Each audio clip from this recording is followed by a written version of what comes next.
Ozonics Killerwinds podcast, back again. Hey, and it's a day late. Day late. But listen, we have an explanation. How many episodes are we in on this thing now? I think this is 87 or 88. Okay. In 87 episodes, over the course of over a year, we have posted every Monday. Every single Monday. Every single Monday. You want to check it? Check it. Go back and check it. Yep. Every Monday. We had unforeseen circumstances with work. Yes. With the regular stuff that we do at Ozonics. Yes. Yes. And it's year end, and we had inventory. It was supposed to be today, ended up having to be yesterday. Yep. And then we had bad weather on top of it. And so everything just the way it worked out, we ended up having to do the pod today. So it's a day late. Yep. So if you were devastated, it wasn't. It's here yesterday. now. For the 3 people that are devastated, it's here now. It's here now. So yeah. What are we talking about? I feel like this is going to be a good. This is a good riff session. Yeah, we're talking about a lot of different stuff today. Yep. A little bit of late season recap, a little bit of recap about last week's episode. Yeah. Just talk a bunch about of stuff. Upcoming winter. Yeah. So I'm just going to jump. This is going to be, I think we're going to bebop all over this thing. Yeah, that's fine. So random side note, because I'm a fact guy, this year is a La Nina weather year. Yeah. Not El Nino, it's La Nina. Interestingly, I saw a thing the other day, and then of course I Googled it. El Nino years generally can be a bit warmer. Last year we had an El Nino year. We had a lot of weather and air movement that kind of came from like the Pacific Ocean. Yeah. So we kind of had a warmer winter. La Nina years, generally you get a lot more cold air from the North Country. Right. Alberta Clipper. Yeah, I knew you were going to say that. Yep. You get from the Canadas, from the Canadian provinces. Yeah. We get a lot of cold air from there, which that's on its way. Yeah, it's going to be a real cold weekend. We're on like the 7th day of fog. It's foggy out there again. Can't see anything. I don't know what's going on. It's so weird. I don't even understand how. I'm looking at my truck and it says 28 degrees and then it's foggy. That doesn't even make any sense. How is that not turning into snow? Yeah, exactly. Something's going on, but fogs are just clouds. So I don't know why the clouds decided to just drop so low. Yeah. Something's going on. Yeah. We've had like 7 days of fog. Yeah. So, but maybe it's the La Nina. Dense fog. Dense air. Yeah. But yeah, so we've just, this weather, and now it's going to break. We're right on the cusp, I think, which again, Happy New Year as well. Today's last day of 2024. Yep. Golly, that's so crazy to think we're a quarter of the way through the century. Yeah, seriously. Going into 2025. But yeah, we're right on the cusp of some cold weather. Yeah. It's going to break here very, very soon. Yeah. This weekend, it's going to be really cold. Yeah, really, really cold. Yeah. I actually got to sneak out bow hunting this last weekend, and it was a little kind of felt pretty bittersweet in a lot of ways. Felt bittersweet because it was like 45 degrees. So that was a little bit like, which it's funny because it's nice to go out there and not freeze to death. Yeah, exactly. You know what I mean? But then also when it's 45 degrees, you're like, gosh, it just feels like this isn't going to be the best day ever. Yeah. It's just a little warm, and why would deer need to get up and be moving around? Right. So that was a trick. And then it was like, definitely kind of feel the season winding down. Yeah. With my schedule and work and life and everything else, the hunting season's kind of pretty much over. Yeah. I just can't know that I'm going to be able to make a lot more time right now. And so it felt like kind of one of the last sits. And then, and it was just super warm. But I know that looking at like this weekend and looking at the 10-day from today, even from last weekend, it is going to get cold. Yeah. And this weekend they're talking single digits, low or highs in the teens. Yeah. And then the week after that, they're saying highs in the single digits. Yeah. Lows in the below zeros. Yeah. So the cold weather's coming. Yeah, it definitely is. Yeah. Talking a little wind this weekend too. So that'll 10 to 20 or 10 to 15, 10 to 20. Yeah. Northwest. I think Sunday's supposed to be a northeast. Mm-hmm.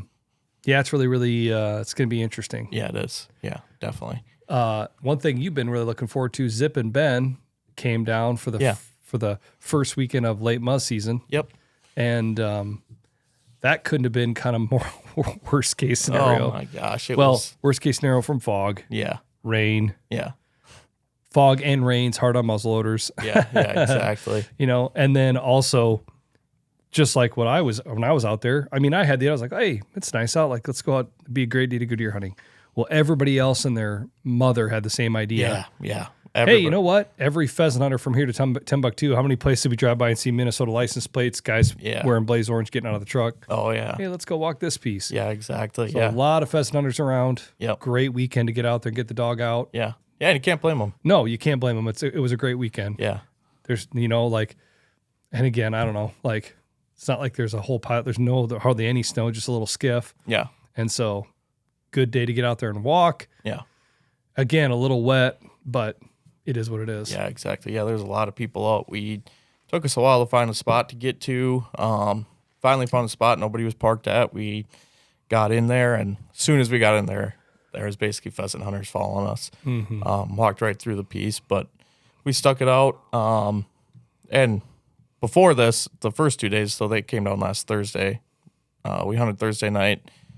We decided to brave the fog, and it was terrible. Couldn't see more than like 50 yards probably. Yeah. And then the next day was fog and rain, so we didn't hunt Friday. So Saturday we were kind of gung-ho to finally get out. So once the fog lifted in the morning, we got in the truck, went to find a spot to go hunt. Like Cole was saying, there was cars parked everywhere, people out. Where did you hunt Friday night? Where'd you hunt Friday night? We didn't hunt Friday night. Oh, I'm sorry. The way you said that, I thought you made it sound like you hunted Friday night. No. You were saying Saturday. You meant Saturday. Yeah, Saturday. And we hunted Thursday night. Okay, I think I had the days mixed up. No, you're good. Sorry, my voice. My voice kind of cracked there. Yeah. Mine's kind of feeling a little froggy, froggy a little too. froggy Me in too. there, a little Me too. froggy. You know what it is? It's all that fog. Oh yeah. Feel a little foggy. I'm getting like a little froggy in my throat here. Yeah. So Saturday. It's fast forward to Saturday. Yep. Saturday, finally the fog lifts. Drive around, bunch of guys parked everywhere. Finally find a spot. We get in there. Some pheasant hunters come and walk through. Actually, there was another guy muzzleloader hunting too on the south side of this piece that we were at. So there's definitely people out, but like I said, it was our first night to actually really have a true hunt. So we stuck it out. Yep. You're going. Ended up having a really good hunt. It was an absolutely beautiful day. I mean, I didn't put bibs or a jacket on the entire time. It was That's beautiful. I got up in the stand. I didn't have my bibs on or my jacket. Yeah. And then like an hour in, I'm like, all right, I'll put my bibs on. Yeah. So I put my bibs on. Then I sat there in my bibs until 3:30, and I was like, well, I guess if I'm going to put my coat on, I better put it on now. Yeah. So I don't want to do that when it's getting towards dark, and then I'm going to be just making a lot more movement. Yeah. And then I finally put my coat on, but it was really peachy. Yeah. And it was like 47 degrees. yeah. And where we were, I mean, there wasn't a tree. Sun came out. Yeah. There wasn't a tree in sight, and the sun was beating on us. Man, it felt really good. I texted Zip. I'm like, man, I feel like I could sit here for 15 hours. It was so beautiful. But yeah, I ended up seeing some deer. Had a pretty good hunt. I think Ben my Uncle Zip, I think he ended up seeing like around 10 deer. And then I saw 7. I saw 7. Benny saw a bunch. And actually had an opportunity. I was watching 5 deer kind of to my northwest.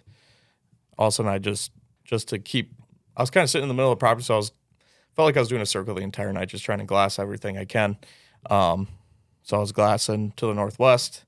I glassed to the southeast, and there's a pretty nice buck walking right at me. So when I first saw him, I ranged him at 170. He was walking right at me. Yeah, that's still just a bit of a poke. Yeah, you know especially with the muzzleloader. Yeah. It's just wind and everything else. Yeah. Just a poke. Yeah. And he's walking right at you, so why not just let him just keep walking? Yeah, so I let him keep coming. He was just kind of marching. He would stop every once in a while, kind of look around. Wind was perfect. So he kept coming. Finally, I ranged him at 140 when he was stopped, and he takes 2 steps to his right and beds down. And right where he bedded down, I threw my binos up, and he was just in this perfect little pocket. I mean, he was wide open. I could see his vitals clear as day from where I was. So I'm like, okay, I'm going to get set up and try and shoot this guy. And so I was facing straight south. He was straight to my east. So I really slowly grabbed my pack and just moved it over, just kind of inched it over, got it to where I could lay on my pack, get a good rest. So I got that all moved. I get in a prone position, pull the gun up. I find them, but I have a bunch of weeds like right in where I'm at, so it's kind of covering them. So I would push my bag forward, pull the gun up, and then belly crawl up. And I belly crawled for probably like 10 yards, and finally I was in the wide open clear. And he stayed there the entire time, so I ranged him one more time. Yep, 140. Pulled the gun up, had him right in the crosshairs, just perfect. And took a deep breath, pulled the trigger, and click. Yeah. I had the gun misfire on me. And in the moment I got really, it kind of scared me a little bit because I'm like, well, crap, is this thing just going to go off while I'm sitting here? Because they can. Yeah, so I instantly pulled the primer out, pulled the breech plug out, just so Did everything right that way. just so I know everything was safe. But ended up being a huge learning experience. So I was borrowing this gun from Zip's work friend. He's a great guy. Really appreciate him letting us borrow his guns. But so he has a 45 caliber muzzleloader and a 50 cal muzzleloader. Well, he sent us, it was a tackle box full of all of his stuff. Well, he had the 45 caliber stuff in there. And so while I was loading, there was a box that was open that had 45-50 powder pellets in it. And a box that was closed that had 50-50 powder pellets in it. And so I asked Zip, I said, am I good to use this 45-50 in this gun? He goes, yeah, I think you should be fine. He's like, I don't really know why he would put anything else in there that we don't need. I'm like, all right. So I loaded the gun, went out there, it misfired. Well, after kind of doing some research, I put 45 cal powder pellets in the gun. So when that primer went off, we were thinking that there wasn't enough of a seal in there from the powder to the bullet. Yep. And it just kind of... There wasn't enough seal between the powder and the primer spark. Yeah, right, exactly. Because it's like everything in there, you think about a bullet, and that bullet, that's the whole thing about a bullet, right? The casing is to eliminate variable. Yeah. The firing pin hits the primer sparks, it instantly hits powder, the powder ignites. Yeah. That's got to go somewhere, the bullet goes out the end. Yeah, Okay, exactly. on a muzzleloader, there's no casing. Yeah. So we got the bullet down the barrel, and you got the gunpowder behind it, but you got to have that right up against closest to where that primer spark is going to be. Yeah, exactly. Well, obviously being those 45 caliber pellets, there must have just been a little bit more wiggle room, or maybe it didn't seat down all the way or whatever. And when it sparked, it'd just be like if you were trying to start a fire and you sparked it and there was nothing right there when the spark went, it's not going to ignite. Yeah. And it just, boom, misfire. Yeah, exactly. So, Yeah, dude, it's funny. Muzzleloaders are a tricky thing. Muzzleloader hunting is really, really fun. Yeah. And it can be really, really frustrating. And there's just a lot. They can be real finicky. Yeah, exactly. Kind of high maintenance. Yeah, without a doubt they are. They can be deadly weapons. Yeah. And when you got them honed in, you can reach out and touch them. Yeah. Touch something. Like I've said this before. I would love to get my hands on like a night muzzleloader. Yeah, exactly. We've met those guys at the shows. I would love to get one. Gosh, I would love to get one. Yep. I would love to get I know they were working on like a 40 cal muzzleloader for a long time, and they probably have maybe even come out with that by now. But I would love to get a 45. Man, I would love to just. And you hear how those guys are reaching out so far with those things now. Yeah, exactly. I would love to get one, but like you said, it's just tricky. Yeah, exactly. So yeah, that was kind of a bummer a little bit. But still, I think the thing is you look back on it, it's pretty awesome that you got to get in on them like that and then belly crawl up on them like you had to do a little bit.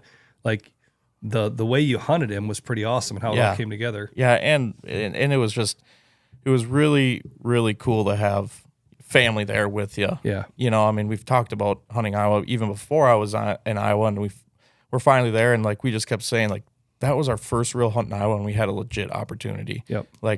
So that part really felt good, but on the other hand, it was kind of like, dang it, But that's hunting, So yeah, it's interesting as you were telling that whole story and talking about, going in there. Kind of came up with what I think is maybe a little bit of a hot take, little controversy, little discussion, Shoot it, little riff sash here. So it's interesting how I think. My hot take is I feel like deer, maybe whitetails potentially, could be a bit evolving in the fact of and I've felt like I've seen this a lot on public ground, and you know the spots that I'm talking about. Yeah.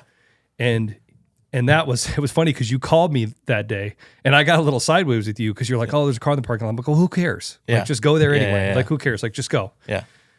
And I think in the back of our minds, we think, oh, if there's a car there, Yeah. one, I get it in a way you want to be respectful of that Yeah. person. You don't want to feel like you're stepping on their toes. Yeah. But I think also in the back of our minds, we think, well, if there's another car there, or if we see pheasant hunters, Right. we initially think, well, they're going to bump everything off Exactly. there. Yes. Okay. Yes. But the funny thing is I don't have that mindset, Yeah. you know? And interestingly, you guys go out there and you guys set up on this big piece of public. I know exactly where you're at. And there's not a tree in sight. Yeah. Literally. Yeah. And so, but then you watch pheasant hunters walk in right after you and they go out there and they walk through it, have every right to be out there and Yeah. do their thing. Yeah. And who knows, they probably shot at or killed some pheasants. Yeah. Boom, boom, boom. But guess what? They're not bumping every deer off. No. The deer just beds right down. They don't even Yeah. move. Yeah, Now, if exactly. you walk right up to them and you're going to about kick them, they'll get up and run Yeah. away. Oh, yeah, for sure. But for the most part, they just bed right down. Yeah. Pheasant hunters walk through, and then all of a sudden, you're like, yeah, Zip saw a bunch, and I saw a bunch, and Benny saw a bunch. Yeah. And you're in the same spot where the pheasant guys already walked through. 100%. So my hot take is, I think it's weird because I don't know if it's weird, but it's just interesting that I feel like things are changing. So I'm 40 years old. When I was 15 years old, when I was 20 years old, the way to deer hunt late, first shotgun, second shotgun especially, and not really muzz season, but when it got cold, was to push deer. Right. Hey, let's get out and let's drive this. Even if you only had a couple guys, let's just go push through all that switchgrass. Yeah. And you would have deer kind of run out the other end. Right. But I don't think it's like that anymore. No. And I think inherently, the way the state of Iowa and the rules have changed, the laws have changed with straight wall cartridges, Yep. with lever actions and all that stuff coming on so strong. And it's not that you can reach out a bit farther than a shotgun, but it's not exponentially No. farther than a shotgun. It's not like a shotgun compared to a rifle. No. Yeah, it's not a shotgun, compared to a rifle. Yeah. So, but you can still reach out a bit farther, but inherently there's a lot more guys that aren't pushing deer. Right. The party hunting side of things I feel like has gotten smaller. Yeah. Potentially because it hasn't been as successful. I mean, think about if you guys would have gone out there that day and be like, you know what we're going to do? We're not going to set up on these high spots. We're just going to go you're going to sacrifice your day and you're just going to go march through all that. Right. What would have happened? Nothing at all. Nothing. Nothing. Because would those happen. pheasant hunters did do that. Yeah. And guess what they did? They just laid there. Yeah. Exactly. And so it's just interesting. My hot take is, I don't know if I'm making much sense, but I kind of feel like it could be, things are a bit changing. No, it wasn't the way it was when I was 20 years old, where you could go through and push to a spot and deer would run out the other end. Yeah. Deer are just going to hold tight. Yeah. It's just like you hear about in Texas. Helicopter hunting has gotten really popular. Yeah. When I've had the chance, when we're at the shows in the winter, if I run into those guys that sell those types of hunts, outfitters, I always been interested to kind of talk about that because I think it seems really, really interesting. Yeah. But what you hear those guys say is like, oh, these pigs are smart. Yeah. And I'm like, well, what do you mean? And I'll never forget the first time I heard it, because he's like, yeah, man, like they just figure out they just won't run out in the open. Yeah. They'll get underneath the trees, they'll Right. get in that thick brush, and they just won't come out. Exactly. Helicopter can come right down over top of them and really buzz them, and they just know that if they run out, they're going to die, so they just don't run out. Yeah. Exactly. Well, are deer doing the same thing in the fact that they just go, well, you know what? If we just bed down, that's our best bet. Yeah. Let's just hold tight. Yeah. Just don't run. Yeah. You know what I mean? Yeah. Yeah. And I 110% agree with you. Full on, totally agree. Right when those pheasant hunters came in, I think Uncle Zip was pretty upset. Yeah. He was like, well, dang it. He's like, they just walked through this whole thing, didn't kick up a deer. He's like, we're not going to see a deer this entire time. Well, in my mind, I know you had told me stories where you've seen pheasant hunters walk right by them. And then so, an hour before dark, all of a sudden you're like, deer stands up, you're like, there's no way. Yeah. And they just didn't move. Yeah, so I was not worried about that one bit, but that wasn't my mindset when we weren't going to spots where there was cars parked. It was 110% a respect thing. We did a whole podcast on don't be that guy. If I see a guy parked somewhere, I don't know where he is. I don't know what he's doing. I might be messing his hunt if I go in there. I got Zip and Benny that have never hunted these spots. Like, I just didn't want to be put into a weird situation. And so I just thought that it was probably in our best bet to just go elsewhere.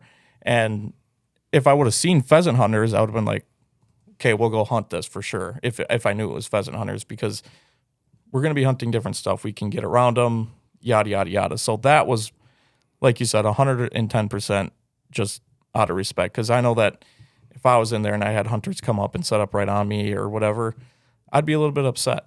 I mean, I know it's public land, but at the end of the day, it's like there's so much public land around, it's just not worth the headache. So that was kind of my mindset and their mindset as well. So yeah, and I see it both ways. Yeah. Because again, I'm playing devil's advocate and I'm being hypocritical at the same time here.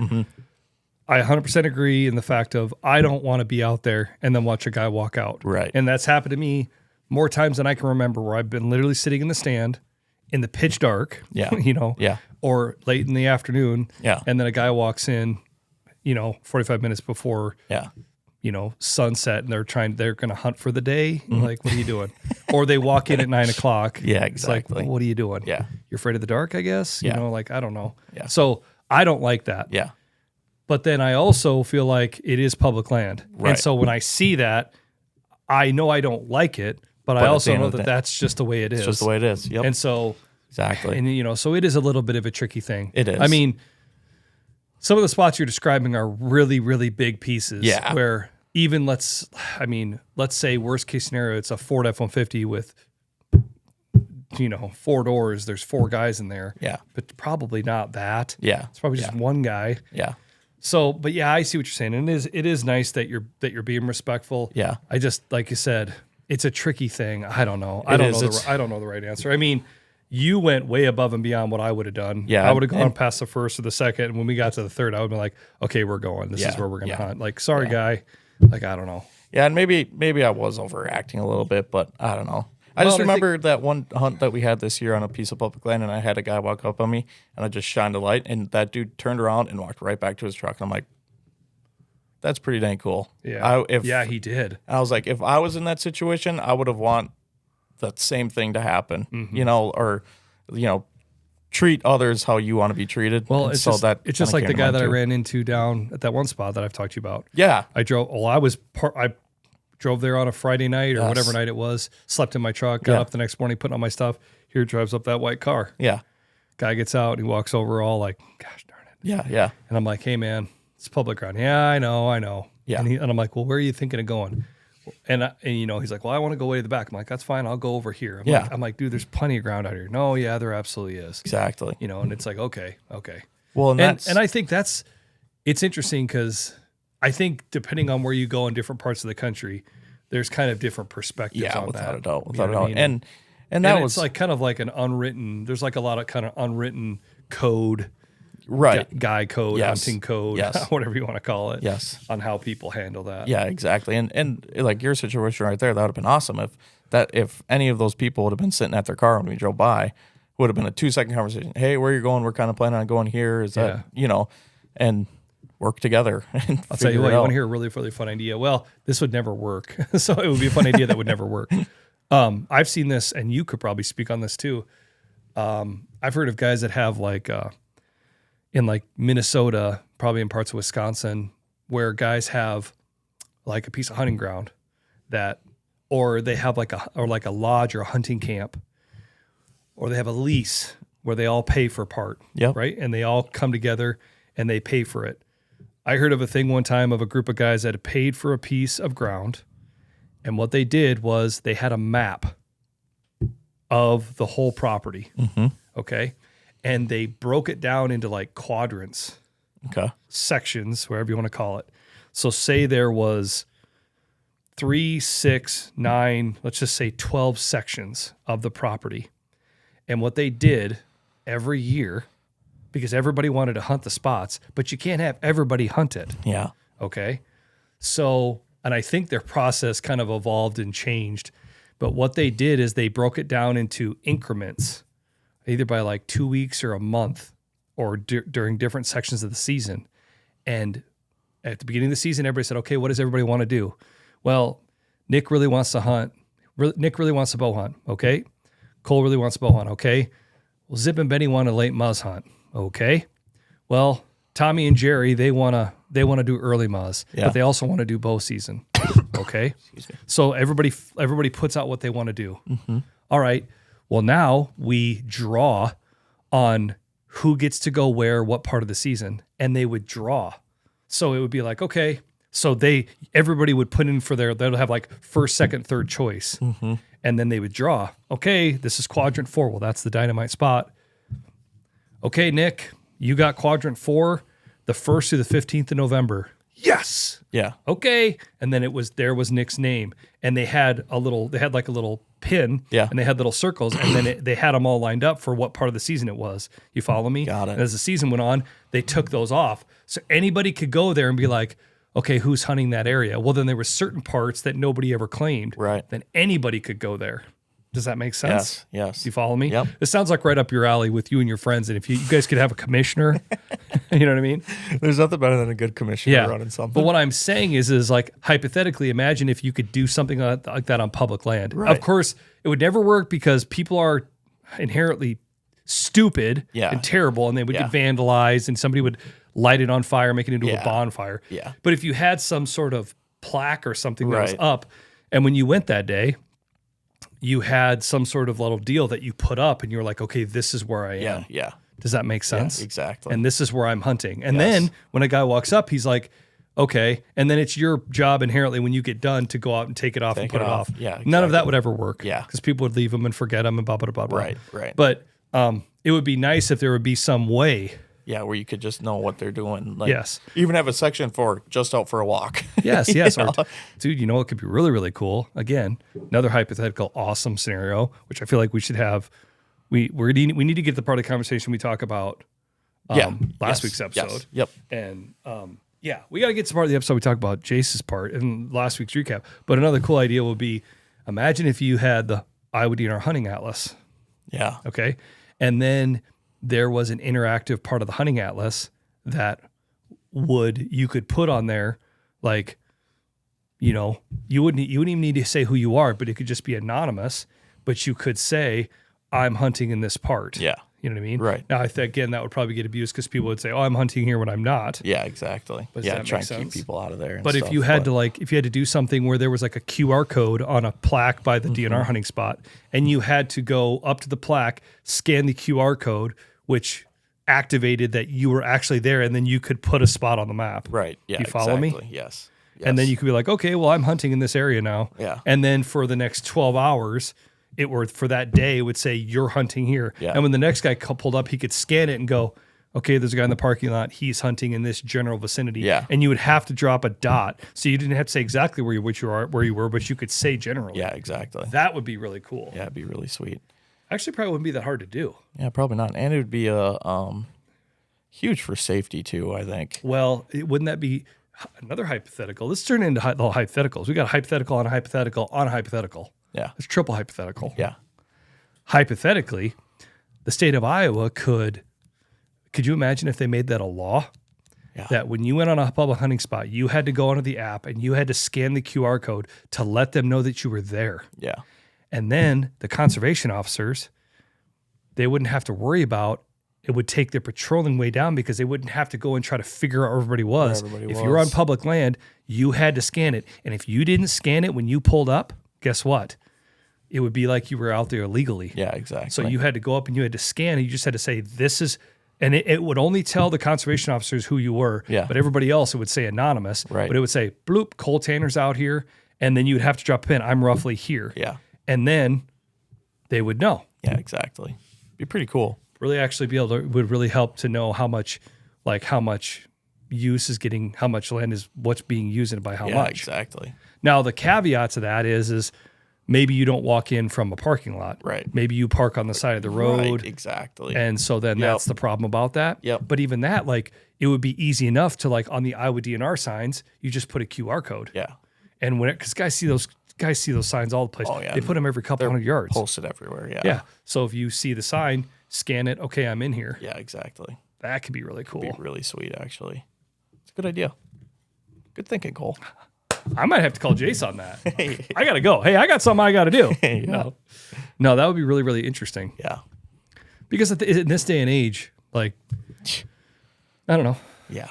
But on top of that, think about that in your example. If you could have gone up to any of those spots, scanned the QR code, and it would have said Hunter is in this area, well, heck, that's perfect. Perfect. We'll take this 2-track, we'll go up and around. And even if it would have said the 12 hours, if it would have said the time remaining, like, okay, well, he scanned it at this morning, he's doing an all day sit. Yeah. Or he scanned it for the afternoon, he's out there for the afternoon. Or he got there at noon. Or even if you said, like, this is what type of hunting I'm doing squirrel hunting, deer hunting, pheasant hunting, rabbit hunting, bird watching, going out for a walk, and you picked. Yeah, exactly. That'd be pretty cool. Yeah, it could be really awesome, actually. Be handy. I was thinking this weekend, even if they just had on like the Iowa 511, you click on different parts of the road and it shows a camera of it. Yes. Like, even if you just had a camera on each parking spot just to see if there was somebody parked there. They do that through Iowa DOT. Yeah. They put live cameras on the snowplows. Yeah, exactly. To be able to see if anybody was there. Yeah. It'd be kind of cool. Save some time. Yeah. Let's wrap. The moral of the story of the Zip Ben part is I really feel like, okay, this is really wanted to go with this, and I'm glad this is a good segue. I think what you guys are going through right now and what you went through this weekend and what you've been to try not to make you feel bad. No, make me feel bad. I don't care. I would be doing it on purpose, which is even meaner. No, just do it. Just say what you're going to say. It's fine. The hot messiness that I've had to deal with. No, I know. For the last month of you stressing about them, the build up to this happening. No, I know. It's been weird. But here's the thing. What you went through the last month is what 6,000 non-residents go through every year when they come here. Exactly. And I don't want to lose sight of the fact that there's a lot of all of us that go through the same type of thing as the season comes to fruition, right? Right. What am I going to do? Where am I going to go? How am I going to hunt them? How am I going to get close to one? And I think that's been the interesting thing from my perspective, trying to I haven't really told you this until now, but trying to watch the process of how you guys decide where you go and what you do. Yeah. Because what I relate this to, and I feel like we've had these conversations the last couple of weeks, is, again, my disclaimer is I am not a good hunting guide at all. Okay. I'm not trying to say this. My disclaimer is I'm not trying to say this to be braggadocious that I'm like some bigwig anything, because I am not, right? It's not like I guide 200 people every year. Right. Because I have an assistant guide license in Alaska, it doesn't really mean a whole lot. I mean, I've had to go through a process and but it doesn't mean that much. Yeah. Okay.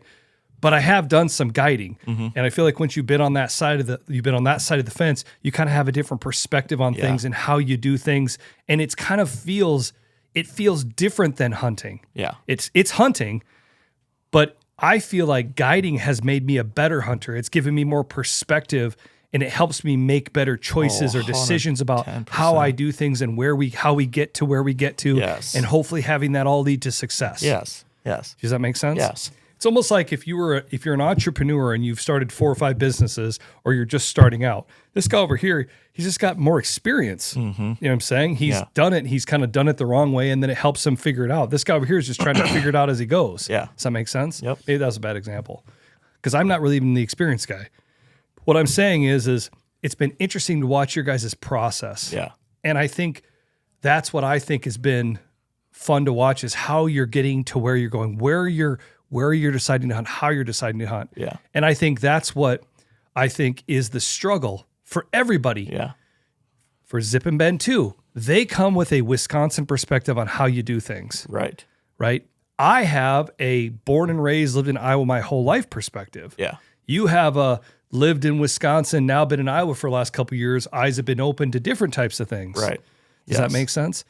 My buddy Ben comes from Utah and comes to Iowa, and he's like, I don't know, what do we do? How do we do this? He's going to hunt based on how they hunt mule deer and elk, right? And how he hunts sheep in Alaska. You know what I mean? Like, that's how he's going to decide what he's doing. Yeah. And so it's not that there's a right or wrong way to do it, but I think it's interesting because you're kind of in this, you're trying to figure it out. Yeah. And this last weekend was hard because you had fog, you had rain, you had warm weather. It was just all worst case scenario. And you're trying to figure out how to squeeze the best and the most out of it. Yeah. And from my perspective, that's why I was saying earlier, dude, you got a shot at a deer. Yeah, exactly. With all that stuff against you, you still figured out how to get prone on a deer at 140 yards and go, you know what? I'm gonna potentially fill my take right now when I pull this trigger. Yeah. Bang. You know what I mean? Yeah. That's quite an accomplishment. Yeah. From my perspective, when I used to guide and when I guide now, I always feel like my job, and I say this from the very get-go with guys, my job is to get you an opportunity. Yeah, exactly. That's my job. Yeah. My job is getting you an opportunity.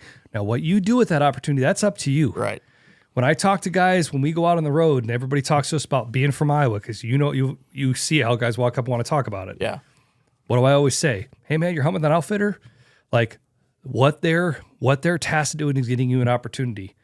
Now, can you get your own opportunity on public land? Yeah, you absolutely can. Can it be? Are your chances probably a bit higher with an outfitter? Yeah, probably. Yeah. Because they live here. They've got cameras out. They've got tree stands out. You're hunting private ground, lease ground, Does your opportunity go up? Yeah, maybe. Now, I know guys, I have friends that have come here and shot 160 class bucks on public ground on the third day or the first first hour and went, well, that was pretty easy. Yeah. You know what I mean? So, but anyway, so that's what I think is really interesting to watch unfold as this all happens. Yeah. Now, this weekend is a whole nother deal. It's basically an entirely new thing. Oh my gosh. It's going to be like No fog, no rain, no warm. It's going to be cold as balls. Yeah. Right? It's going to be cold. Yeah, it's going to be really It is going to be. Now again, it's not 40 below. I've hunted in 40 below. This is not 40 below. Yeah. So it's not 40 below, but 0 is cold. Yeah. It's really cold to comparatively what we've had. It's just like guys from Texas coming to Iowa when it's 25 degrees are like, whoa, you know what I mean? Like, this is cold. We're like, man, this is perfect. Mm-hmm. So when we go from 30 degrees to 0 with a 20 mile an hour wind, right. That's a little chilly. Hard to stay warm. Yeah, without a doubt. And so now you've got this whole new thing. Yeah. And again, you've had tough deer movement. It's been hard to get deer up on their feet. There's just no reason. Well, guess what? Now, just like anything else, we're no different. We're burning calories. We're burning because we have to try to keep our internal body temp up. Yeah. And deer are no different. And when they start burning it and that engine starts revving up to just try to keep them warm, guess what? The fuel tank gets empty. Yeah. And they need to eat. Yeah, exactly. And so that's what you're banking on now. Yes.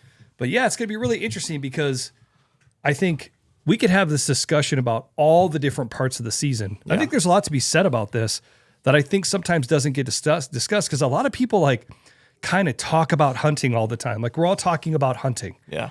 But do we really all talk about like how we get to the hunting part? Yeah, exactly. You know what I'm saying?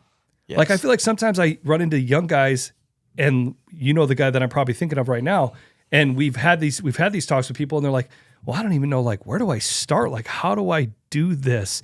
Like yeah, I watch all these awesome videos of guy killing deer, but like how do I get to that point? Like how many tree stands do I buy? Do I buy a tree stand? Do I buy a saddle stand? Right. Like do I hunt public land? Do I start knocking on doors about should I go lease something? Yeah. Like and you're kind of going through the same thing right now. You're looking at me, and in a very humble way, you're like, all right, dude, like, how do we get Zip and Ben some deer? Yeah. Like, how do we do this? Like, you know how to do it, but you have to ask yourself that. Like, okay, how do we kill a good whitetail now? Yeah. How do we do it right now? Yeah. And so it's a thing. We don't have a bunch of leased ground. We've got some private ground. Yeah. But like even that, so it's like, okay, well, late months is a great time of year to try to, if you can hunt on secluded fields over food. Right. But we don't even really we have a little bit of seclusion, but we don't have like food plots. No. We don't have food plots that have been growing and are ripe and ready to be eaten now. Exactly. Yeah. Does that make sense? So it's like, and so you're just trying to find your way. Yeah. Yeah. It's really interesting. Oh, yeah. Does that make sense? No, 110%. And I appreciate that too. That was cool for you to say that because it, like the entire time So I just don't lose sight of that. No, I know, because like the entire time I just felt like I was doing stuff wrong, but I just kept reminding myself like I can't control the weather. Like we're not going to go hunt when you can't see more than 50 yards. It's bad for the muzzleloaders. It's bad to see anything. And then when all that happened, it was like, oh my God, another thing. But like, it's good. That was really nice for you to say because it makes me feel better because it's like screw all that other stuff. We did have an opportunity. Yeah. We had all that issue, all that stuff going on, all that crap, and then we still had an opportunity. So I do appreciate that. But leading up to that, you're right. I was stressing pretty hard because like that was my first time being in the shoes of the guide. It kind of feels like it is kind of on you to make the right decision. And then I got Uncle Zip asked me, so what are we doing? What's the plan? What's the plan? What's the plan? What are we doing? What are we doing? What are we doing tomorrow? Where are we sitting? What are we doing? Indecision is not a good decision. And I'm like, You got to be decisive. and finally, and I remember at some points, I'm just like, we're just going to go hunt. Yeah. I don't know. Yeah. Well, yeah. And again, like that's, I think the other thing too is you have to really be, well, and I'm going to be having this discussion here in not too long. I'm going to be going to Alaska in August again, Yeah. right? I'll be guiding for Dall sheep, and I will be in contact with the hunter that I'll be taking. Right. And the very first question I ask that person is, what's your why? Yeah. What's your why, man? Why are you doing this? Yeah. Why are you doing it? Yeah. And that's a really important thing. And when I've asked it before, I've gotten different responses. I've gotten the right off the snap. They're like, they know their why. Yeah. And the other times it's been like, well, what do you mean? And I did that in Colorado too. What's your why? Why are you doing this? Man, I've always wanted to kill an elk my whole life. You know, my dad would go out west or da-da-da. My grandpa would do it. I've never been west of the Mississippi, da-da-da-da-da. Or, man, dude, I'm just here because this guy, I'm a client of his and, you know, he gets a entertainment account and he asked me to come on this hunt. Yeah. You know, this is a borrowed rifle. Yeah. Oh, okay. Well, you're just looking to have a good time then. Yep. Don't really care what I kill if I even kill one. Yeah. Well, that's good to know right off the bat. Right. Other guys, dude, I've killed 25 elk and I want to kill a giant. Yeah. Okay. Well, now we know. But what I'm saying is you have to really know what your why is. Yeah. You know, and I think if you can, I think why you're doing this is it's just really fun to be out there. Yes. And I think that's like when you really talk to Zip and Ben, you held a gun to their head, they would say, man, we just want to be in Iowa. Yeah. We just want to hunt with Nick. Yeah. We want to be here and we want to experience this. Right. And so do that. Yeah. And from my perspective, the mission couldn't have been any more accomplished last weekend with the circumstances than what you did. Yeah. Yeah. Exactly. Really couldn't. Yeah. I think there's this perception because of there's a perception because of the way the world is. We live right here. If you're listening, you can't see this. That's what the sound my cell phone makes. Yeah. We live on our phones. For a lot of people, this is the reality. Mm-hmm. YouTube, Instagram, Reels, Shorts, right? Yeah. Hunting videos. I love going out and filming with you. It's so awesome. Yeah. So fun, right? But the fact of the matter is there's a lot that doesn't get into videos. Yes. Especially when they get condensed down to 5 minutes, 2 minutes, 30 seconds. Yeah. You follow me? Yeah, exactly. 20 minutes, an hour, whatever. There's still so much that gets left on the chopping block. Yeah. And so that's the reality, but that's not really actually the reality. That's not actually how it is. No, not at all. Do you follow me? Yeah. I don't know if I'm making any sense here. No, that does make a lot of sense because, You know, especially with like the video part, you watch a video of a guy go out and shoot a deer, and it's like, that's awesome they did that. But, or even the hunts that we've had when we've had deer in front of us, and we had good footage of it. There's so much that goes into it. Yes. It's thinking about that not thinking about that exact hunt, but thinking about being in that position. Okay, we're going to put a stand here to hunt it on this wind. Hopefully they come through here. There's so much that goes into it that so many people don't understand, I think. Right. And you guys did the best you could with the circumstances. Yeah. With the weather and the warm and everything else, you did everything you could. Yeah. And I think this weekend you'll do the same thing. Yeah. And I think what I wanted to get back to too is you come back to, okay, now, like, how do we do this weekend? How do we do it? Well, if you are listening to this and you are going to be hunting late muzz and we're getting single digit type of cold weather. Yeah. Man, if I were you, if you can get on some sort of food source, that would be your ticket. Yes. If you can get on some sort of food source, but the other thing I've been talking to you a lot about is if you can get away from the roads. Yeah. We're going into the 3rd week of deer really feeling the pressure. 4th week. Yeah. A week of shotgun, 2 weeks of second shotty. Now we're in the 2nd week of late muzz. Yeah. Right? There's just a lot of pressure. Yes. And again, it doesn't mean that, like we talked about earlier, deer will bed down tight. They just won't move. You know what I mean? Yeah. But still, if you're near a road and a truck stops and looks, those deer aren't going to usually stand for that much. If they're in the field, they aren't going to be out in that field for long. Yeah. Or they'll just stay in the woods and they won't come out till after dark. Right. So if you can figure out a way to get off the road, you can get away, you can get farther deeper. That's, I think, going to be your ticket. And then the other thing, deer aren't stupid. Get out of the wind. Yeah.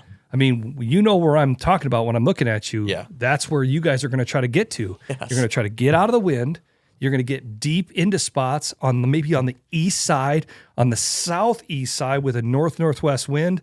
Yeah. And you're going to try to put yourself in a position where you go, man, it's blowing. You can see that wind blowing up there, but it ain't blowing right here. Yeah, exactly. This is good. Yeah. You know, and that's what you have to do. And deer are hopefully going to be thinking the same exact thing. Yep. You know? Yes. So, yeah. So it's going to be really interesting, but yeah, like you said, how do you get them on a buck? And it's, you know, it gets tougher as the season goes. 100% it does. You know, I mean, and the fact of the matter is, you know, there's different ways to skin the cat and there's different ways to hunt and there's different ways of doing it. And they all can be rewarding. Yeah. And, you know, can some of them be harder or easier or less stressful and a little bit warmer, a little bit colder? Yes. If you're sitting in a pop-up blind, you're sitting in a ground blind, elevated blind with a heater, and watching the Packers game, that sounds pretty awesome. Yeah. That's just not the way that we have the ability to do it. Right. We haven't made the choices to have those types of situations. Yeah. So here we are. Yep. You know? Exactly. And so, but yeah, I think that's going to be what's going to be interesting this weekend for you guys is just getting farther, getting deeper, Yeah. and then just trying to muster out the cold. Yeah. I think that if it were me and if I was going with you guys, I would get into a really good spot where you get in and you go, man, this looks good. Mm-hmm. Look at all this bedding. Look at all this timber. Look at all this whatever. And I would go, this is where deer is going to come out. And you just wait. Yeah, exactly. And then it is just a little bit of harder you work, the luckier you get. Yes. And then you hope a deer walks out. Yep. Yep, without a doubt. You know, and it may not. And it may or may not. You just never know. Yeah. No, it's going to be, I'm really excited for it. I just think just the weather alone will just make everything so much easier. Well, yeah. I think. Well, and it's going to, I mean, look at it.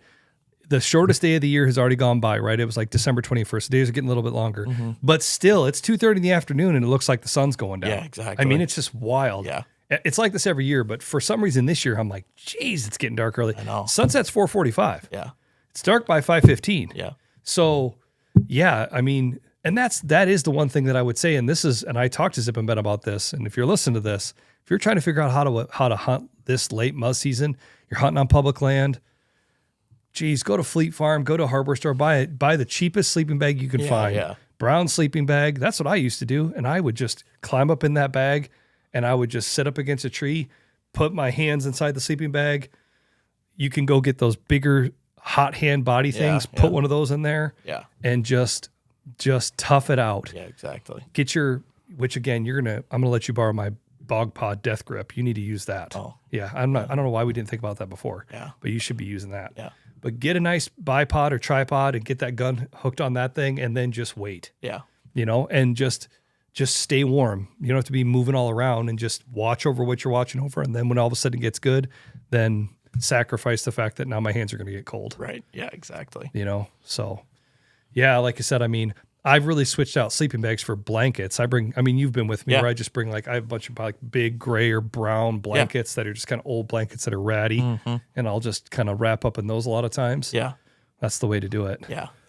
Yeah, no, it'll be fun. I'm really looking forward to getting back out there again. Yeah. No, it'll be really good. And I feel where you're coming from because there inherently it feels like a lot of pressure. Yeah. Yeah. And I understand where you're coming from. But at the end of the day, like I've talked to you about before, if I were you or if you're listening to this and you're trying to take your friends hunting, what would you do if they weren't there? Well, this is how I would do it. Okay, well then let's go do that. Yeah, exactly. You know, like I think sometimes the problem is like you're not only thinking about yourself, you're thinking about what they would think too. And yeah. what do they want to do? And and then you're trying to juggle all of it. Yeah. And at a certain point, you just can't find the right rhythm. Yeah, exactly. Yeah. And at the end of the day, you just have to go hunt. Yeah. Yep. Yeah. All right, so let's switch gears. Switching gears. Well, there's probably a lot of things we keep on talking about. Geez, we're already over an hour. We're just punching right along here. No, it's not over an hour because we lollygagged at the beginning. I think we talked for like 20 minutes. Yeah, we're not even at an hour yet. So it's good. a big deal. Little recap on the Jace discussion last week. Yeah. Wow. That was pretty mind-blowing. Mm-hmm. Some of the hard-hitting facts right off the bat, if you didn't have a chance to listen, right off the bat, EHD is doing a number. Yeah. I actually had a dream about EHD last night. You want to talk about the weirdest thing ever? I had a dream about EHD. Yeah. I was deer hunting, and then I found deer dead on a pond, and somehow, like, I knew it was EHD. Like, that was like in my head, in my dream. It was the most bizarre thing. But, so yeah, right off the bat, some of the really hard-hitting facts are 94 out of 99 counties have had EHD outbreak. Yeah. Right? There's been reported cases. They're finding them. One thing to clarify on, I don't know if there's a hard-hitting fact, but one of the things to clarify on, blue tongue, EHD, we're pretty much saying the same thing. Tomato, tomato. Okay, just so we're all straight on that. Blue tongue, domestics. Yes. Yes. Blue tongue, cattle, Yeah. EHD deer. Yeah. But it's like tomato, tomato. Mm-hmm. Okay. Hard-hitting fact, 94 out of 99 counties. Hard-hitting fact, south or central, west of Des Moines, Guthrie County, Dallas County, which isn't really west of Des Moines, but is a little bit north. But yeah, all that over there got smoked. Yeah. Smoked. Yeah. That sounds like Warren County of 2012 or whatever it was. Yeah. When it was really bad. Yeah. No, not 2012. Yeah, that would have been. That wasn't that long ago. Yeah. It was 2018. Yes. Yes. Yeah, he had made a comment about hard-hitting fact. A conservation officer stopped, 88 hunters or something? 80-some hunters? Something, yeah. And only reported 6 deer harvested. Yeah, that is crazy. Yeah. I've talked since that podcast for the few people that I talked to about hunting, and have retired dads that are hunting quite a bit. Yeah. And, friends that are hunting quite a bit. And just they're like, yeah, they're not seeing anything. Yeah. Anything. Yeah.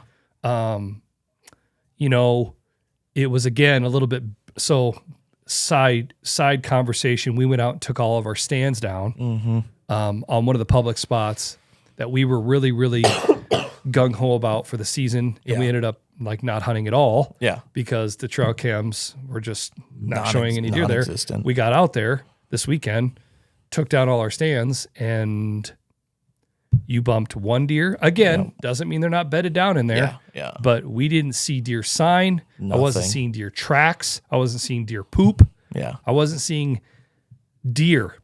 I'll tell you what I was seeing a lot of. Holy guacamole. I was seeing coyote scat everywhere. Yeah. Every 2-track we walked on, every little trail that I was walking down, coyote scat, coyote scat, coyote scat, coyote scat. Scat, scat, scat. Everywhere we went, I'm like, okay. So, but yeah, EHD has done a number on the state of Iowa. It's going to be really interesting. Yeah. When they do their counts. Yep. In the late winter, early spring. Yes. To see how things shuffle out. Right. That also, the conversation with Jace, that also parlayed into, I like how you use parlayed. That parlayed into the deer report that he wanted to discuss, which I also thought was very interesting, which had deer density numbers, population densities for every county in the state. Yes. Sounds like this report's going to be done every 3 years, so we're going to have to wait a little bit. Yeah. But some of that was a little disheartening as well, looking at some counties that have a deer density per square mile of 2 deer, 3 deer. Right. Yiska. Yeah. Okay. Those counties got hit with EHD as well. So, just not a lot of deer left in some of these places. Yeah. Interestingly, if you also go on the Iowa DNR website and you look at harvest reports for 2024, the harvest reporting shows the whole number is on about 10%. Yeah. Which I think gives a little bit of perspective on the whole thing. Because before I say that part right there, you would think, holy cow, deer numbers are way down. Holy cow, we're in a real pickle here. Is Iowa going to be what Iowa's always been? I don't know. But you can also look at harvest reports and it's only down 10%. It's not down 60%. It's not that guys aren't killing deer. Yeah. Men or women, sorry, it could be anybody. Not like they're not killing deer. Right. Now, I think what Jace really wanted to make sure to clarify on is there's pockets. Yeah. There's pockets of these outbreaks. Yeah. We're seeing that where we're at. One public spot absolutely got smashed. Okay. And then you go 10 miles down the road and it's totally fine. Yeah, exactly. You go 15 miles over here or 15 miles over there, it's like nothing's wrong. Right. And so there's pockets of this. Yeah. I think the other thing that I really took from what he was saying is and I think I didn't really realize that we were doing this, but I think that sometimes what we all don't realize as the season goes on is that we as hunters, we very much self-regulate. Yeah. Yeah, definitely. We very much self-regulate. Mm-hmm. We did that, not even really thinking about it, right? Right. Well, I guess we're not getting seen during a camera. And again, you want to try to give yourself the best opportunity. Yeah.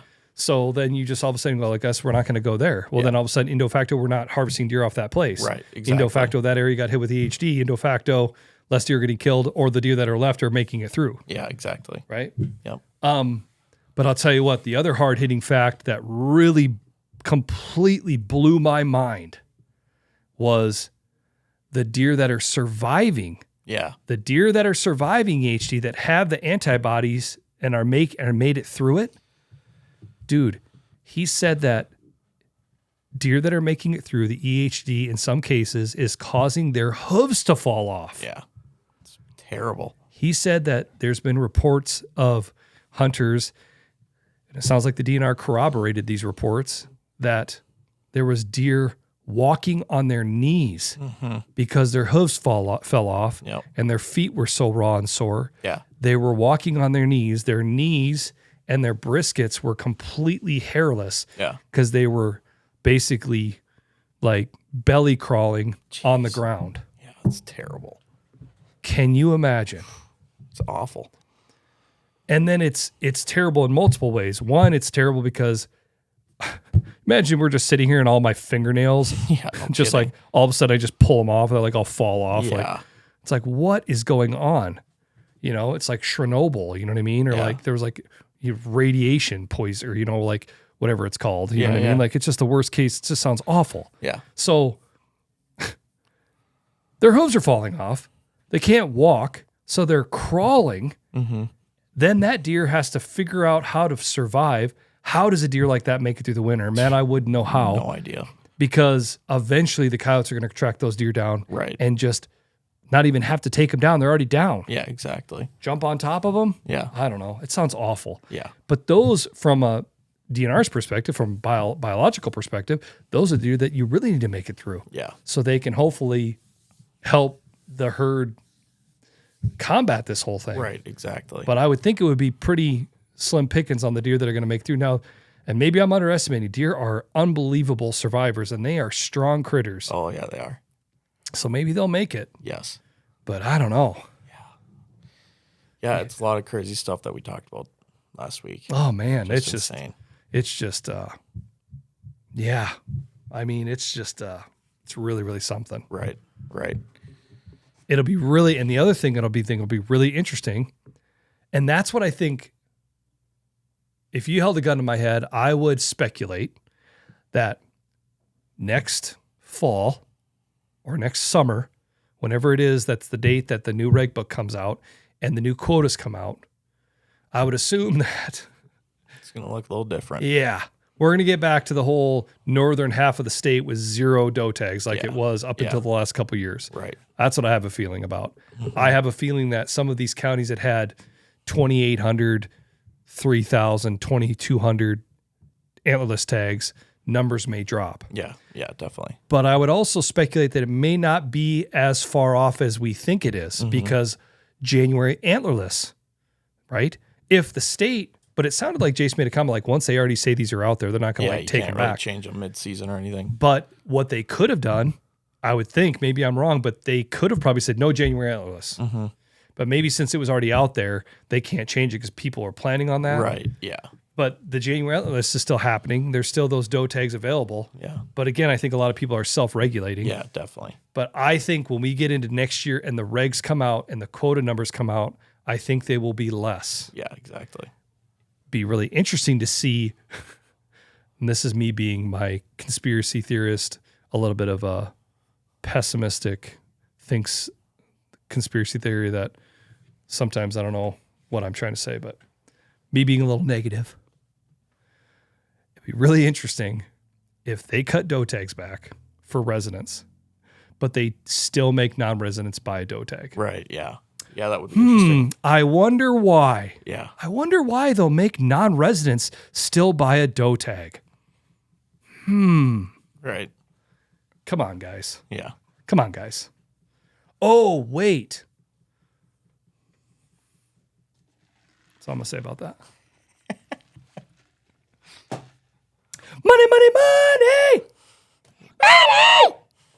That's why. Yeah, exactly. I don't have a good singing voice, but I'm pretty sure that's why. Yeah. But maybe, you know what? Kudos to them if they cut the non-resident doe tag out. Yeah. Because last time I checked, when we talked to non-residents, they're like, yeah, state of Iowa makes me buy a doe tag. I don't want to go there and shoot a doe. Zip and Benny. Yeah. I'm here to kill a doe, man. Yeah. Kill a doe where I'm from. Yeah, I don't need to exactly. kill a doe. Right. They're here to kill. They're here to have an opportunity to kill a whitetail buck. Yeah. So if they cut all these non-resident doe tags back, or the resident doe tags way back, and antlerless quotas way down, but then they still make non-residents buy doe tags, that's going to be a little bit of a puzzler. Yeah, definitely. Like, come on, guys. Yeah. I don't know. Yeah, that'll be really interesting to see what they do with that. That will be my hot take question for Jace the next time he comes on. Yeah, yeah. We're like, all right, man, Shoot me straight here. explain this one to me. Yeah. And I guarantee you there's a really, really smart biological Oh, yeah, for resource reason why they're going to do it. Yeah. Maybe. Yeah. I don't know if I believe that. Yeah, yeah. And again, it's only my side. This is only my flip of the coin of this conversation. Right. You know, there's no one here to defend themselves on their side of things. Yeah, But yeah. just be really interesting to see if that doesn't change. Yeah. Yes. You know, Yep. but yeah, it's yeah, the EHD stuff is really it's a really sad deal. Yeah, and it it's sucks. it's more than just like our perspective of like us as hunters, like, oh well, we're not seeing as many deer. Think about outfitters that are making money and that are bringing in a bunch of clients that aren't Yeah. having success, and think about just everything. Well, in that report, the other thing about that report that's really interesting is it really breaks down the value of what deer bring to the state of Iowa. right. But the only thing that I really think that, again, we talked to Jace about that the more I thought about it after, that I think really they missed the mark on with that report, that I think would make that number go up exponentially on the value that a whitetail brings, is they didn't look at real estate. Yeah, yeah. Oh, geez, my dude. gosh, yeah. And here's the thing, maybe he kind of said this, like, well, it's kind of a hard thing to track down. It's like, but I don't know if that's really the case, because you've got companies like Whitetail Properties, right? Yeah. They're not selling pieces for the house. Right. They're yeah. selling it for the 40 acres of hardwoods and switchgrass and this and Yeah, that and the yeah. food plots that are on there. They're showing on the listing trail cam pictures. There's not even a house on it. Yeah, exactly. So what are they doing that for? yeah, yeah. And you can obviously see the value, the land prices of hunting ground, and you can see the land prices of tillable, and you can see the difference. Yeah. So we know, or it's actually, like tillable is way more expensive, Yeah. but hunting ground has started to catch up. So you would think that you could go to some of those companies and say, okay, we would love to try to see if you could help us put a number behind this. Right. There's got to be some way that within the state of Iowa, it's and maybe that's the problem, is it's from a tax perspective, it's categorized in such a way that it's like everything else, so they can't break it out. Right. So I don't know, but I feel like that if you really looked at the real estate side of things when it comes to whitetails, Yeah. geez, that number would go even higher. Oh, yeah. Way higher. It'd be insane. But if you have a chance to read that report, it's really, really interesting. Yeah. I mean, you can get really in the weeds on the second half of it because it breaks down every detail. There's a great summary at the beginning as well. Yeah, really, really cool stuff. Yes. Yep. Really, really cool stuff. I thought that was really interesting. Yeah. And like I said, I thank you, Jace, for coming on. It's awesome when he comes on. He's such a cool dude. Yeah.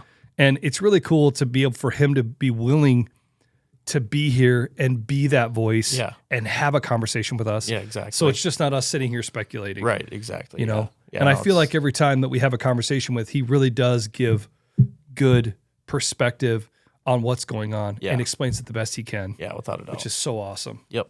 And I think for the people that are listening, that's huge too. Yeah. Because you being from Wisconsin, you hear about people from Minnesota that aren't real happy with their DNR. Yeah. I feel like I'm, as much as I maybe complain, you know, Yeah. and am critical, not sorry, but I like the DNR and I'm glad what they do. And I Yeah, I appreciate think what they're they doing do. an awesome job. Yeah. I really do. But maybe if I don't make it seem like that all the time, I apologize. Because I do think you do good. Yes. You guys do a good job. Yes. What else? What else? What else? What else? What else? What else? What else? Well, I think one thing that I want, Oh, go ahead. you can go. No. I was just gonna say, like, this is I think this is a great time of year to be really utilizing your ozonics, just because these deer have been so pressured for the last 3 months, 4 months. Yep. I mean, pressured really hard, getting hunted a lot. They're not going to stand for much. So, if there's a time to be using ozonics right now, is a great time to be using it. Well, we talked about this before this weekend with you and Zip and Benny. This last weekend was kind of the worst case scenario for an ozonics. Yeah, it was. Yeah, it was really. Yeah, Moist, wet, rain. fog, rain, just hard on ozonics. Hard on ozonics because one, it's an electronic piece of equipment. It's hard to use in rain, right? Yeah. Think about it like a cell phone or video camera. You leave that on the platform of your tree stand, it's not going to last very long. Yeah, No different. Second off, like we've said before, ozone doesn't discriminate. It's going to oxidize on whatever it comes in contact with. So if there's moisture in the air, H2O in the air, and there's your odor molecule, it's going to grab onto that water just as quickly as it will your odor. Yep. It doesn't know the difference, Yeah. making it less effective. I've seen that for myself. I've gone out on real wet days, used it anyway, partly because we can, and I want to see what happens. And I have Susie tear them apart and like say, okay, show me. Yeah, yeah. You know, and then that also helps us because we see it when guys send them in. yeah. Then you Did kind of know. Did it get wet? No, it didn't get wet at all. We open it up and you can very clearly see that it did. Yeah, You know, so it's like, okay, be honest with us, please. So that's the thing. But it's interesting, like we talked about earlier, now we're going to swing, now the pendulum is going to swing completely the other way, where now it's like the most conducive time to use an ozonics. Seriously, right? Because you're not going to have, well, I haven't looked at the humidity, but I don't think it's going to be like super, super humid. yeah, You know what I mean? And it's not going to be raining. It doesn't look like there's any snow in the forecast. right, So that's where an ozonics can shine even more. right. But the other thing about where an ozonics can shine, and what I've noticed for myself, late season is always really, really tough when it comes to odor. Yeah. Because from my perspective, when you're out there in September, October, November, there's just more out there to stop your odor or to where your odor could hit something, Yeah. the leaves on the trees. Right. Now everything is bare. Yeah. So when that wind blows at 15 miles an hour and it's blowing out of the northwest and it's going this way, there's not much stopping it or impeding it Yeah. to get to that deer. Yeah, exactly. And also there's just less out there. Yeah. There's less odor out there. Right. If there's a layer of snow on the ground, what are they smelling? The bark on the trees? Yeah, exactly. When they smell something, it's like boom right now. Yeah. I mean, hence no different for coyotes. You start talking about predator hunting. When coyotes start running into e-calls and they come in and they circle on that downwind side, if they smell something, they smell it. Yeah. There's just not that much out there. Right. Right. You follow me? Yep. If you looked at it from a just parts per million or parts per 100 during September that's in the air and the parts per 100 of what else is in the air in December and January, there's just less stuff. Yeah. You follow me? Right. No, 100%. You know, like there's not, well, even from like a pollen perspective, you know what I mean? There's just less in the air. Yeah. It's just everything is dormant. Everything has gotten matted down by the snow, matted down by the rain and the cold and the froze, and it's just not there. And so that's where an ozonics can be that much more handy. I think what you guys are going to be using, like we said, you're going to be sitting on the ground. You're going to be using those clamp mounts a ton, Yeah, exactly. especially on public ground. Yeah. You can't be putting holes in trees on public ground with tree screws. So that's where those clamp mounts can really come in handy with the HR 600, HR 500. Yeah.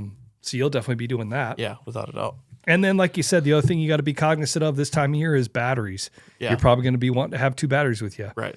If you're trying to go out there if you're trying to hunt if let's say you you leave the truck at noon and you're going to hunt till 5. Let's just even say 5:30, because by the time you can hunt till 5:10, 5:15, and then you're tearing your stuff down. It's cold. Oh, I could spend some time warming my hands up. Yeah. The ozonics maybe you run until 5:30, Right. or you maybe run all the way back to the truck. Yeah. Could you run an HR 600 XL battery on hyper boost from the minute you get out there to me, get back and run on one battery? Man, that'd be really close. Yeah. That'd be really close. Yeah. I probably wouldn't count on that. Right. Partly because it's a chemical reaction happening in the battery. And so when it's colder, that reaction happens slower. Yeah, exactly. I tell people this all the time. Like, you can have your battery, you can ride it till it shuts off at 10 degrees, Right. take it to your house, warm it back up, put it back in your ozonics unit, and it'll run for another half hour. Yeah, exactly. It's just that the chemical reaction happens slower. Yeah. So that's the thing I would say about that. But it can be that much more helpful and that much more important during this late season because they're just less in the air. Yeah, exactly. And when they smell you, they really smell you. Right. And that's what I've noticed. Like pre-ozonics, it was always just like, man, you get deer on the downwind side, and during late season, it's over. Yeah, exactly. It is over. Yep. Yep. Again, they've been pressured. They're just more on top of it. And when they smell it, they really smell it. Yeah, exactly. Yep. Yep. So, no, you're absolutely right on that. Yeah, it'll be really, really, it could be huge in that regard. Yeah. Well, and hey, last thing to talk about. Hey, Happy New Year. Yep. Happy New Year, everybody. 2024 in the books. Yep. It's been a big year in a lot of different ways. Yeah. And it's funny how every year you kind of go into the year, you never know what's going to happen. Mm-hmm. I feel like if we would have been sitting here this time last year and you would have told me we're going to have an EHD outbreak, if you would have told me, sorry if you don't agree, that Trump was going to win the election, there's just been a lot of things, Yeah. Yeah, exactly. in the world, just like there always is. Yeah. Luckily, I feel like for the most part, there hasn't been like that really thing that you go, oh, I remember where I was when that happened. Yeah. Yeah. Jimmy Carter died the other day. Yeah. Yeah. So yeah, it's and who knows what 2025 will bring. Hopefully a bunch of good stuff. Yeah, definitely. I think too, like for us as a whole world and as a country, as hunters, just as citizens of the United States, I think a lot of it is perspective.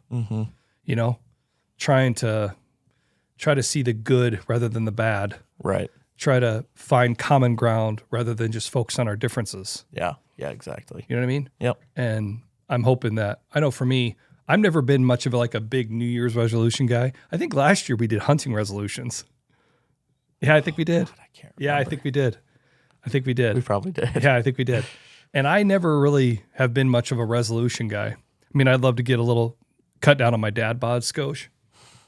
But yeah, I've never been much of a resolution guy. But I do think that that's one thing I hope for all of us, and hunting included, right? Because I feel like the things that when you watch stuff on social media, I think the things that you really that I come up on my feed for whatever reason, it must be the social media algorithms, and this is what a lot of people naturally gravitate towards, is kind of the controversial takes, the things that are like the ooh, you know what I mean? Right. And I kind of said a hot take earlier. That's not what I wasn't trying to do that. Yeah. But you know what I'm saying? I think sometimes we do get so focused on what divides us and where there's these polar opposite of perspectives and decisions to be made. You know what I mean? Yeah. Whereas I think it's really important to find a common ground. Actually, and I'm gonna tee off on this here. When I was at Christmas, my father-in-law told this story, and it was a true story, and I'm gonna murder the true story. So true story based on me hearing it from my father-in-law. He talked about how in World War I, at Christmas time, they would take Christmas. It might have been even Christmas Eve and Christmas Day. In World War I, everybody would stop fighting. There would be no fighting. Both sides. They would basically call a truce. No fighting. And everybody would be able to celebrate Christmas. Mm-hmm. Okay? In World War II, they didn't do that. They fought on Christmas. Well, there was this, I think it was a German town, and these soldiers, I don't think they were even Americans. It might have been like the French and the Germans or something. These French guys, like they were just trying to find somewhere to get warm or whatever. They break into this house with his family there. And sound like there was the barrier in language, but basically they were like, hey, we don't want to fight. It's Christmas, right? Mm-hmm. Let's just not fight. So the family's like, okay, that's great. We'll make you a meal. Well, hours later, these German soldiers come in, break into the same house. Well, they walk in and here's the enemy. Mm-hmm. Well, none of them could speak any same language. Well, the family said, okay, guys, hold on a second. It's Christmas. Let's just agree to disagree, but let's just coexist today. Let's just have a meal. Right. And so they did. They did. That's crazy. And when my father-in-law told that story at Christmas, it's interesting because we all go to all these family get-togethers and we just got done with it, right? And I heard something about Christmases and Thanksgivings. Christmas is my least favorite holiday. Partly just because of the way I grew up, my mom had ever divorced and I had to go run around and I hated that. Mm-hmm. So now, indo facto, I hate Christmas now, which is probably the wrong reason to hate Christmas because I've been more of an adult than I was a kid. Right. So that's on me, right? Yeah. But part of what I hate about Christmas, I think, too, is, and I saw this on Instagram post, I'm not a small talk guy. Yeah. I'm not like, oh, hey, how was the weather? So, Minnesota Vikings. I hate that. Right. I'm not a small talk guy. I just stand there awkwardly or just sit by myself. I just don't like small talk. Yeah. I want to have like genuine conversation with people that really want to have a conversation. And if you just want to have small talk about stuff that neither of us care about, let's just save it. Yeah. So I'm not a small talk guy. But I go to this family get-together with my wife and her whole family. My father-in-law was telling the story, and it's interesting he said is he goes, it's something, he goes, because we all have different opinions here. We all live our lives completely differently. We all have voted for who we voted for. We all believe what we believe in, and we do this and we don't do that. But we can come here at Christmas and we can all coexist and we can find common ground. And I feel like that's what I'm really hoping for 2025 for a country, for us as hunters. Even for me, like when we go to the shows this year, I feel like I'm really going to try to take that perspective with people to try to find a common ground. Mm-hmm. Because you and I, and me, and I feel like it was interesting to even watch it happen to you as you went the first year to the shows and last year you go to the shows. We'll see the people that we don't agree with. Yeah. And we'll see the people that are out there saying stuff that we don't agree with and saying stupid stuff. You know what I mean? But I think in the same regard, we need to try to find common ground. Yeah.